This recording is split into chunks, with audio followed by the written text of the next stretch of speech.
HSC ২৬ বিশ্ববিদ্যালয়ে ভর্তি ইচ্ছুক প্রিয় শিক্ষার্থীরা, আমার মাঝে মধ্যে অনেক মন খারাপ হয়ে যায়।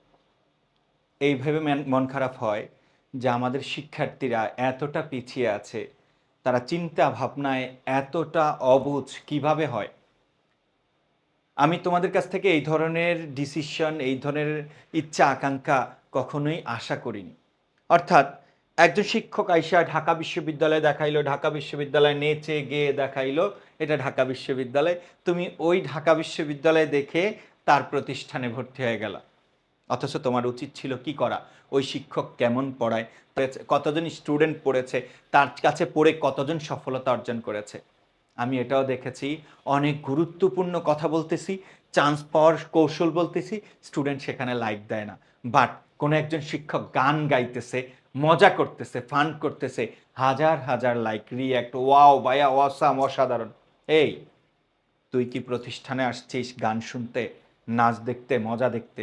আবার আমি এরকমও দেখেছি, দুই একটা পিডিএফ আমার স্টুডেন্ট, মানে যে আমার কাছে পড়ে এখনো বিশ্ববিদ্যালয়ের সম্পর্কে এবিসি জানে না, কোনো রকম চান্স পেয়েছে, এসে বলে, এই তোমরা আমার লেখা এই কয়টা শীট পড়লে নিশ্চিত ঢাকা বিশ্ববিদ্যালয়ের চান্স পাবা, তুমি এই পিডিএফটা থেকে 10টা কমন পাবা, তুমি এই বই পড়লেই আর কিচ্ছু পড়া লাগবে না। এবং এগুলো শুনলে তোমরা একদম মন্ত্রমুগ্ধের মতো বিশ্বাস করো এবং ওই প্রতিষ্ঠানে ভর্তি হয়ে কয়েকদিন পরে মারা খাও। সো যারা মারা খেতে না চাও তারা অবশ্যই এই ধরনের শুধু বিজ্ঞাপন নির্ভর প্রতিষ্ঠান অ্যাভয়েড করো। তুমি দেখবা কোনো ব্যক্তি নির্ভর একজন ব্যক্তি শুধু বিজ্ঞাপন দিচ্ছে, বুঝবা যে এখানে মারা খাওয়ার একটা প্রবাবিলিটি আছে। সো অ্যাডমিশন টেস্টে এসে যদি একবার মারা খেয়ে যাও, তাহলে দ্বিতীয়বার সোজা হওয়ার কোনো রাস্তা নাই। ভাইয়ের কথাগুলো একটু খারাপ শোনাচ্ছে, বাট এটাই তো হয়। শুধু বলছে তুমি আমার কাছেই পড়লেই ঢাবিয়ান, এই কথা বলার কারণে তুমি ওখানে ভর্তি হয়ে গেছো।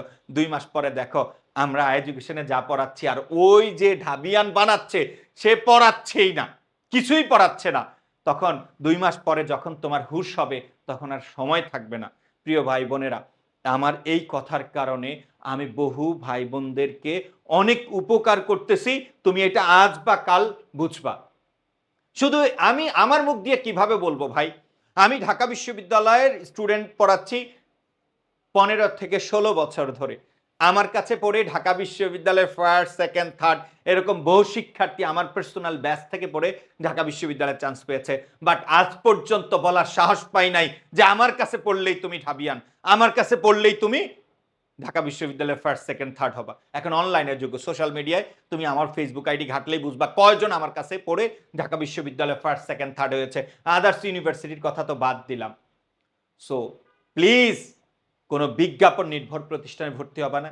একজন ব্যক্তির কথায়, একজন ব্যক্তির চেহারায়, একজন ব্যক্তির নাচ দেখে যদি তুমি ভর্তি হও, তাহলে স্বাভাবিক প্রক্রিয়ায় তুমি তো মারা খাবাই। এই তোমার ঢাকা বিশ্ববিদ্যালয়ে তুমি যদি মানবিকের শিক্ষার্থী হও বা বিভাগ পরিবর্তনের শিক্ষার্থী হও, তোমাকে 3টি সাবজেক্টে পরীক্ষা অ্যাটেন্ড করতে হবে। সেখানে 3টি সাবজেক্ট কি? একটা হলো বাংলা, একটা কি বলো, বাংলা, আরেকটা হলো জিকে অর্থাৎ জেনারেল নলেজ, আরেকটা হলো ইংলিশ, আরেকটা কি, ইংলিশ। বিশ্বাস করো ভাই, তুমি যদি বাংলায় একটা কোশ্চেন কম উত্তর করো, যতজন পেছনে পড়বা, তুমি জিকেতে একটা প্রশ্ন কম উত্তর করলে ঠিক ততজন পেছনে পড়বা। ইংলিশের মতো গুরুত্বপূর্ণ সাবজেক্টে যদি কোনো একটা প্রশ্ন কম উত্তর করো, ততজন পেছনে পড়বা। অর্থাৎ এখানে বাংলা, ইংরেজি, জিকে সব সাবজেক্টের গুরুত্ব সমান। সো সো তোমাকে প্রত্যেক সাবজেক্টে ভালো শিক্ষক খুঁজতে হবে। আমার মনে আছে, আমি সুফিয়ান সজীব যখন ঢাকা বিশ্ববিদ্যালয়ের ভর্তি প্রস্তুতি নিচ্ছিলাম, তখন তিনজন বাংলা শিক্ষককে টাকা দিয়েও তাদের কাছে পড়তে যাই নাই। টাকা দিয়েছি কারণ তাদের শর্ত ছিল আগে ভর্তি হইতে হবে, তারপর ক্লাস করতে হবে। টাকা দিয়েছি, গেলাম, গিয়ে দেখি শিক্ষক গান গায়, শিক্ষক মজা মাস্তি করে টেবিলের উপরে বসে থাকে, আল্লাহ হাফেজ, বাদ দিয়ে দিলাম। আবার দিলাম টাকা, শিক্ষকের গুরুত্ব নাই, একদিন ক্লাস নেয় আরেকদিন নেয় না, ক্লাস নিলেও মেয়েদের দিকে আইসা শুধু তাকায় থাকে, মেয়েদেরকে ভালো পড়ায়, ওই দিকে গুরুত্ব দিচ্ছে, ভাল লাগলো না, বাদ দিলাম। তারপরে গিয়ে আমি আরেকজন টিচারের কাছে পড়লাম। অর্থাৎ আমি একাধিকবার টাকা দিয়ে তারপর আমি বাংলা শিখেছি। সো প্রাণপ্রিয় শিক্ষার্থীরা, এটা তোমার ক্যারিয়ার, এটা তোমার লাইফ, এটা তোমার রুটি রুজির মাধ্যম।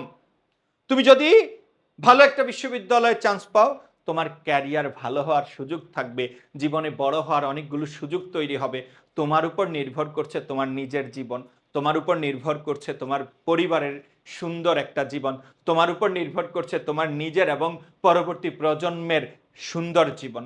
সো তুমি যদি ভুল করো, তুমি যদি অ্যাডমিশন পিরিয়ডে আইসা প্রেম করো, মজা মাস্তি করো, আড্ডা দাও, তাহলে তুমি একা পিছিয়ে যাচ্ছ না, তুমি নিজেকে ডুবাচ্ছ, পাশাপাশি তোমার বাবা মা অর্থাৎ তোমার পরিবারকেও তুমি মানে একদম ডুবিয়ে দিচ্ছ। সো প্রাণপ্রিয় শিক্ষার্থীরা, এই জায়গায় এসে কোনো বিজ্ঞাপন নির্ভর প্রতিষ্ঠানে ভর্তি হওয়া যাবে না। যারা বলে নিশ্চিত আমার কাছে পড়লেই তুমি চান্স, এদেরকে তো প্রথমেই কাট, এদেরকে একদম নাই করে দিবা। এইরকম কথা কোনো যোগ্য শিক্ষক, কোনো ভালো প্রতিষ্ঠান বলতে পারে না যে আমার কাছে পড়লেই তুমি চান্স পাবা, এই শীট পড়লেই তুমি ফার্স্ট হবা, এইটুক করলেই তুমি ঢাবিয়ান। লক্ষ্য করো, এইরকম ভাবে যদি ঢাবিয়ান বানানো যাইতো, তাহলে ওই শিক্ষককে দেখাও গত বছর, তার আগের বছর, তার আগের বছর কয়জনকে সে ঢাবিয়ান বানাইছে। দিন শেষে ভালো প্রতিষ্ঠানের গুরুত্ব অপরিসীম। কোনো একজন ব্যক্তির প্রেমে পড়ে তুমি কোনো প্রতিষ্ঠানে ভর্তি হবে না। দেখবো ওই প্রতিষ্ঠানের আসলে যে স্টুডেন্ট পড়ানোর মতো ক্যাপাবিলিটি আছে কিনা। তুমি আমাদের আই এডুকেশনে একদিন প্রয়োজন এসে ভিজিট করো। আমাদের আই এডুকেশন শুধু তোমাদেরকে সার্ভিস দেওয়ার জন্য এখন 100+ এমপ্লয়ি আছে, 100+ এমপ্লয়ি।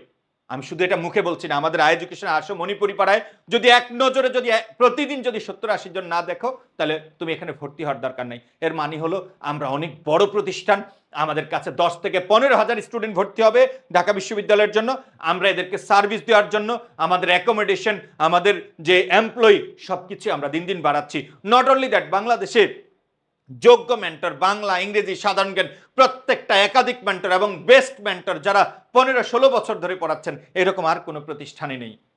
নট অনলি দ্যাট, শুধু মেন্টর থাকলেই তো হবে না, এদের তোমাকে পড়ানোর মতো মেন্টালিটি থাকতে হবে, ডেডিকেশন থাকতে হবে। আমাদের যে সেকেন্ড টাইম বেস্ট চলছে, সেকেন্ড টাইম স্টুডেন্ট বলে তো এক্সপার্ট স্টুডেন্ট, এরা একবার ফেল করেছে। আমাদের কাছে নেয়ারোবটে এখন 3000 সেকেন্ড টাইম স্টুডেন্ট আছে। ফার্স্ট ব্যাচে, দ্বিতীয় ব্যাচেও আমরা ভালো স্টুডেন্ট পাবো। তো সেকেন্ড টাইম স্টুডেন্ট আমাদের কাছে আছে, এদের সাথে এদের যে পরামর্শ, তোমাদের সিনিয়ররা আছে, এদের সাথে কথা বলো যে আই এডুকেশন কেমন সার্ভিস দেয়, স্যারদের কথার সাথে কাজের কোনো মিল আছে কিনা। আমি আবারও বলছি, কোনো বিজ্ঞাপন নির্ভর প্রতিষ্ঠানে ভর্তি হবা না, তার আগে দেখবো ওই শিক্ষকরা কেমন ক্লাস নেয়, ওখানে কতজন শিক্ষক আছে, বাংলা কিভাবে পড়ায়, ইংরেজি কিভাবে পড়ায়, জিকে কিভাবে পড়ায়, কারা পড়ায়, এদের ব্যাকগ্রাউন্ড কি, এদের কাছে অতীতে পড়ে কতজন ভালো রেজাল্ট করেছে। আমার কথা কি বুঝতে পেরেছ?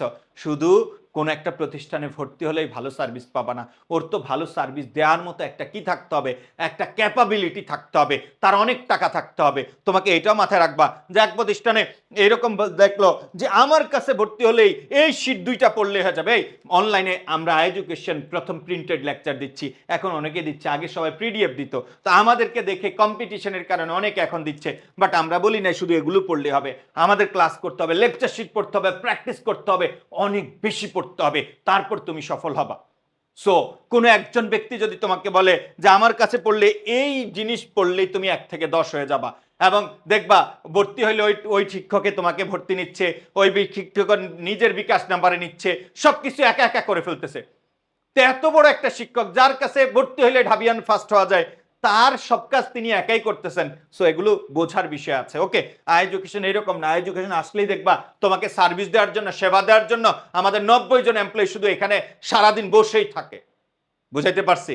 সো বুঝতে হবে, আমাদের ক্লাস কোয়ালিটি দেখো, প্রত্যেকের ক্লাস কোয়ালিটি দেখো, ক্লাসে পড়ার ধরন দেখো, বুঝবা, ক্লাস করবা, যখন বুঝবা যে যারা বেস্ট তাদের কাছে ভর্তি হবা। কোনো বিজ্ঞাপনের উপর নির্ভর করে কোনো প্রতিষ্ঠানে ভর্তি হবা না।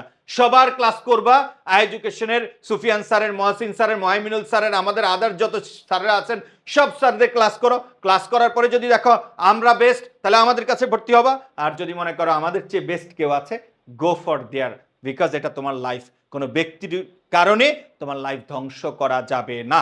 ক্লিয়ার? সো যদি দেখো আমরা বেস্ট, তা এডুকেশনে ভর্তি হও, ইনশাল্লাহ দেশ সেরা সার্ভিস পাবা।